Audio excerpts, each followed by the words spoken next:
Selon vous, selon votre lecture, Alassane Ouattara a-t-il le droit d'être un nouveau candidat et pensez-vous qu'il va l'être? Bon, si je pense qu'il va l'être, en tout cas, c'est ce que les membres de son parti annoncent et proclament chaque jour, qu'il va être leur candidat.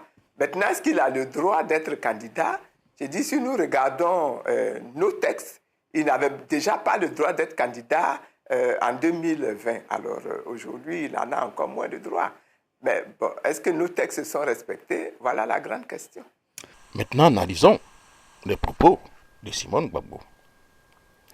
Les propos de Simone Gbagbo reflètent une critique directe de la légalité d'une nouvelle candidature d'Alassane Ouattara pour l'élection présidentielle en 2025, tout en mettant en lumière une question récurrente dans le débat politique ivoirien, le respect de la Constitution et des textes juridiques en vigueur.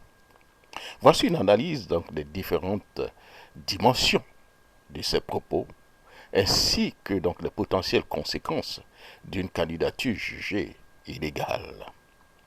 Analysons donc les propos de Mme Simone Gbagbo. 1. Disons la mise en cause de la légalité de la candidature en 2020. Mme Gbagbo évoque Alassane Ouattara n'aurait jamais dû se présenter en 2020. Cela fait référence à l'interprétation donc de la révision constitutionnelle sur le nombre donc de mandats. Selon donc ses partisans, et beaucoup d'Ivoiriens d'ailleurs, la nouvelle constitution donc de 2016 a réinitialisé le compteur donc des mandats, permettant ainsi à Ouattara de se présenter à nouveau. Cependant, pour ses opposants, cela constituerait donc une violation flagrante des règles de la limitation à 2 mandats. 2. La notion du respect du juridique. Mme Simone Gbagbo pose donc une question essentielle sur l'application effective donc des tests légaux et constitutionnels en Côte d'Ivoire. Elle sous-entend que même si les tests interdisent une nouvelle candidature de Ouattara, ils ne sont pas nécessairement respectés donc par le pouvoir en place. Cela donc reflète un défi plus large de l'état de droit en Côte d'Ivoire où la perception de l'abus donc de pouvoir et de la manipulation des lois est souvent pointée du doigt. 3.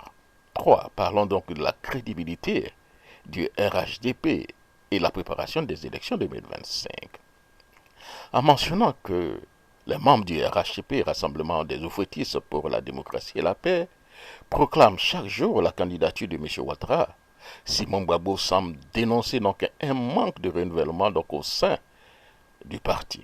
Cela pourrait également traduire un déficit de confiance dans les autres figures potentielles du RHTP pour donc les élections à venir ou une dépendance de la figure Alassane Ouattara pour assurer la victoire.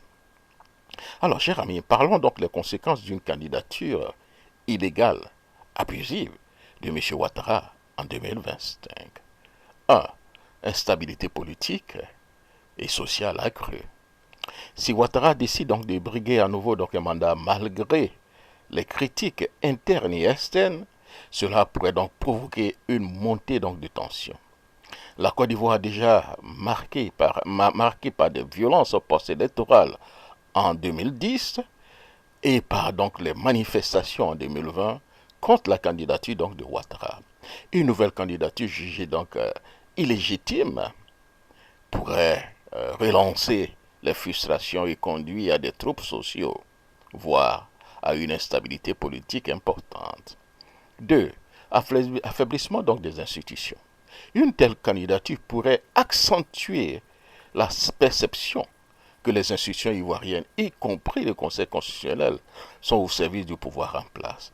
Cela risquerait de miner davantage la confiance dans l'indépendance des institutions, notamment la justice, et d'encourager donc des pratiques non démocratiques dans la gestion des futures élections. 3. Parlons donc de l'isolement diplomatique. Une candidature perçue comme illégale par une partie donc de la communauté internationale pourrait nuire à l'image de la Côte d'Ivoire à l'étranger.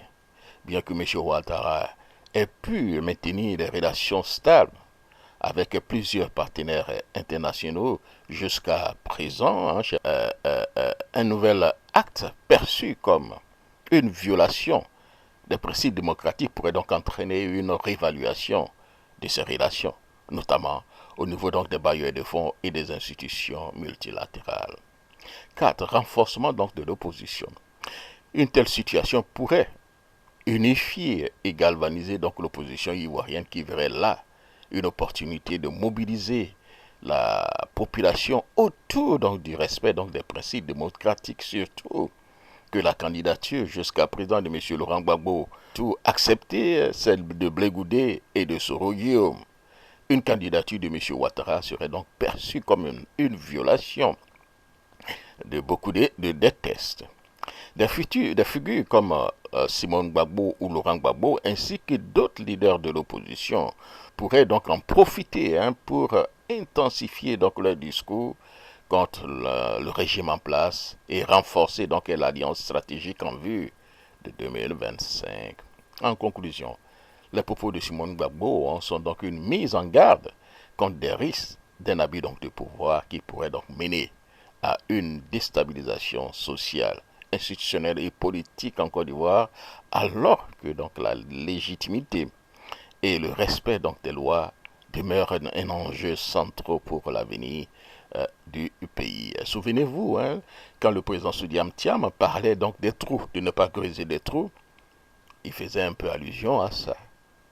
Si M. Alassane Ouattara s'entête à aller à une élection en 2025, c'est qu'il aurait donc creusé un gros trou. Voilà. En fait, c'est ça, c'est la politique des trous.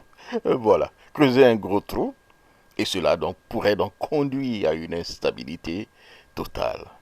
Merci beaucoup, c'était donc mon billet. Et Jacques Roger. La fin ne justifie pas les moyens. Tous les moyens ne sont pas bons pour arriver au pouvoir. Arrêtez de creuser des trous. Parce que ces trous, c'est la guerre, c'est la violence. On oublie souvent qu'il est plus facile de faire la guerre que de faire la paix. Et quand le dialogue n'a pas fait l'économie de la guerre, un jour il faudra bien mettre fin à cette guerre. Il faudra recourir au dialogue, négociation au dialogue. Mais dans des conditions difficiles.